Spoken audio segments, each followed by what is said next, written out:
সালাতে দোয়া কবুল হয়। সালাতে দোয়া কবুলের 3 জায়গা।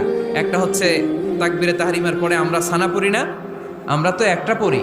আল্লাহর হাবিব সুন্নাহ এবং নফল নামাজে আরো পড়তেন সানা, ওই দোয়া কবুল হয়। 2 নম্বর জায়গা সালাতে সেজদায় পড়ে দোয়া করলে কবুল হয়।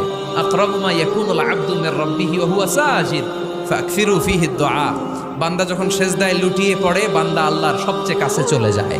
কিন্তু বিশ্বনবী বলে, সেজদাটা তোমার রবের কুদরতি পায়ের উপরে পড়েছে। সেজদায় পড়ে দোয়া করেন। সালাম ফিরানোর আগে বিশ্বনবী দোয়া করতেন, লা ইউসাল্লিমান্না আহাদুকুম হাত্তা ইয়াতাআওয়াযা মিন আরবা'a। আল্লাহর হাবিব বললেন, 4 জিনিস থেকে পানাহ না আছে আমার কোন উম্মত যেন সালাম না ফিরায়। তারা যেন পড়ে, আল্লাহুম্মা ইন্নী আউযু বিকা মিন আযাবিল কবর, আউযু বিকা মিন আযাবি জাহান্নাম, আউযু বিকা মিন ফিতনাতিল মাহইয়া ওয়াল মামাত, আউযু বিকা মিন ফিতনাতিল মাসিহিদ দাজ্জাল।